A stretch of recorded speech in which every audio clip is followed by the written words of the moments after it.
1990년 9월 나는 42의 나이에 하버드대 석사 과정에 입학했다. 군대에서도 그랬지만 나는 늘 늦깎이였다. 1등병으로 입대할 때도 그랬고 소위로 임관할 때도 그랬다. 최소한 10년 이상 어린 동생뻘들과 함께 땀 흘려야 했으니 나는 실제로 최소한 10년이 늦은 삶이었다. 석사 과정은 평균 연령이 26살 젊은이들이었으니 하버드에서는 최소한 15년 정도 늦은 셈이었다. 하버드. 나는 이곳을 좋아한다. 나는 이곳에서 잃어버린 내 젊음을 되찾았다. 하지만 그것은 하늘이 내린 선물만은 아니었다. 엄마, 이건 꿈이 아니야. 엄연한 현실이라고. 난 엄마가 정말 자랑스러워. 어느새 훌쩍 키가 커버린 딸 성아가 나의 입학을 자기 일처럼 기뻐해 주었을 때 나는 내 꿈을 두 손으로 움켜쥔 것 같았다. 지식에 관한 한 나는 텅 비어있는 그릇이나 다름없었다. 지식에 목말랐던 나는 미친 듯이 학문의 세계에 뛰어들었다. 그러나 늦깎이 학생이 갖고 있는 이 목마름은 동시에 큰 두려움이기도 했다. 세계의 수재들이 모여있는 이 학문의 전당에 발을 들여놓긴 했지만 언제 문 밖으로 쫓겨날지 모른다는 두려움이 한시도 뇌리를 떠나지 않았다. 남들처럼 제때의 공부에만 전념해보지 못한 나로서는 정상적으로 대학원 과정에 들어온 젊은 학생들에 비하면 기초가 거의 없었다. 섹스피어의 작품을 읽어볼 기회도 없었고 클래식 음악을 즐길 여유도 없었다. 내가 지닌 지식의 깊이라는 것이 너무나 빤했다. 누가 슬쩍 손가락으로 밀기만 해도 뒤로 곤두박질 칠 것이 분명했다. 그러나 나는 육군 대위였다. 나는 주어진 현실에서 한 번도 낙오하지 않았다. 그것이 나의 재산이었다. 나는 무슨 일에 도전하기에 앞서 항상 3가지 리스트를 작성한다. 첫째, 나에게 꼭 필요한 것은 무엇인가? 둘째, 내가 가지고 있는 것은 무엇인가? 셋째, 나는 무엇을 준비해야 하는가? 이 3가지 문제에 답할 수만 있다면 현재의 나를 정확히 파악하고 있는 것이다. 희망에 도전하려는 나를 알고 있다면 그 희망은 이미 절반은 이룬 셈이다. 그런 후엔 죽을 각오를 하고 희망을 향해 돌진하는 것이다. 나를 파악하고 나를 장악하는 것. 이것이야말로 희망의 성취 여부를 결정하는 최대의 관건이다. 죽을 각오를 하고 하버드에 들어섰지만 하버드의 벽은 역시 높았다. 늘 벅차고 바빴다. 밖에서 듣던 그대로였다. 하버드에는 세계의 수재들이 운집해 있었다. 영어가 모국어가 아닌 내게 그들과의 경쟁은 애초부터 버거운 것이었다. 나이 때문이었을까? 기억력도 전보다 훨씬 떨어져 있었다. 나에겐 하루 24시간이 부족했다. 공부 이외에는 아무것도 할 수 없었다. 바쁘기는 성아도 마찬가지였다.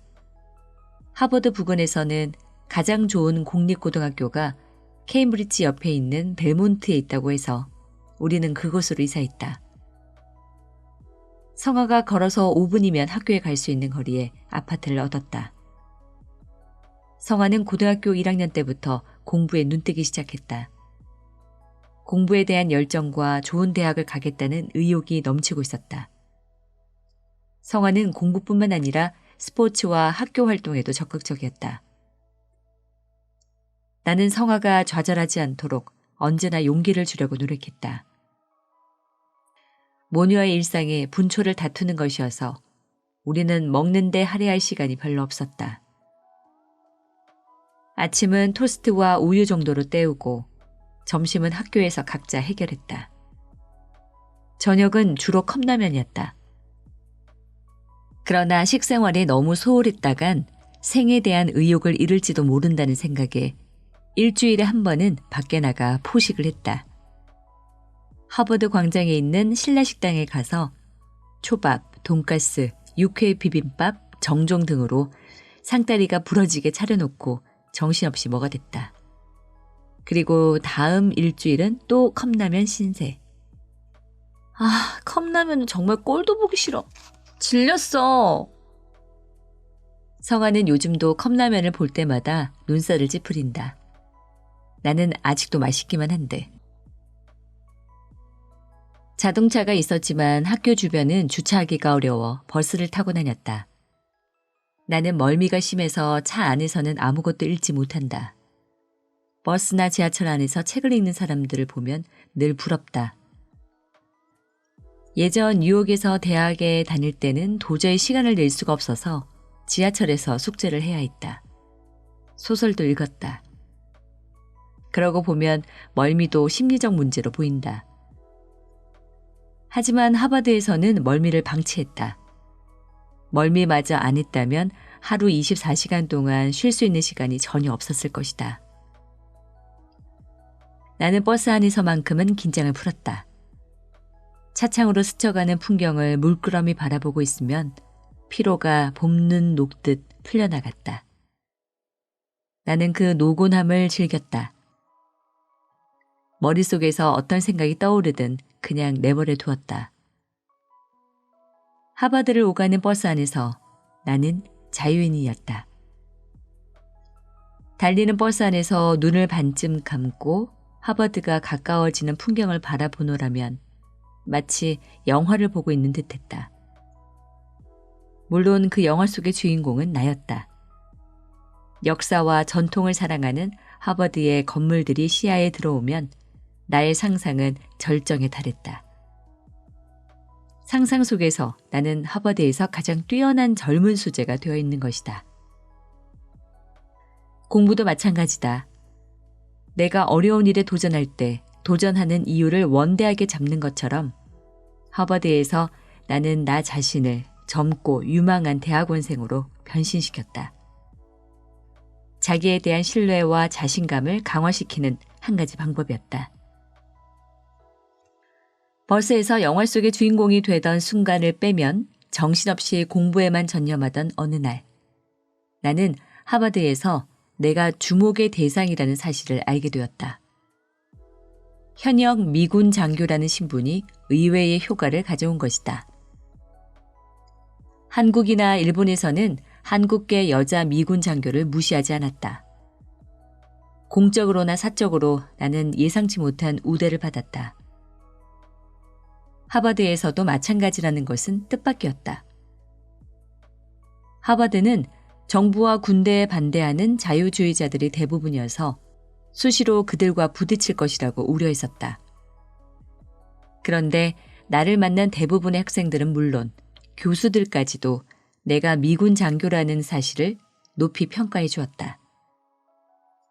그들의 속마음이 어떤 것인지는 알 수 없었지만 말이다. 그러한 환대가 내게 많은 용기와 자신감을 주었다. 내 희망의 등불이 좀 더 밝아지는 순간이었다. 나는 더욱 열심히 학업에 전념했다. 주위로부터 한국 여자는 정말 무섭도록 강하구나 하는 소리를 여러 번 들었다. 나는 좋은 성적으로 석사 과정을 마쳤다. 석사 과정을 마치면 곧바로 군에 복귀해야 한다는 것을 알면서도 나는 또 하나의 도전을 시도했다. 하버드 박사학위 과정. 박사과정 공부를 위해 언제 다시 하버드에 돌아올 수 있을 것인지는 나도 알 수 없었지만 도전의 매력을 외면할 수가 없었다.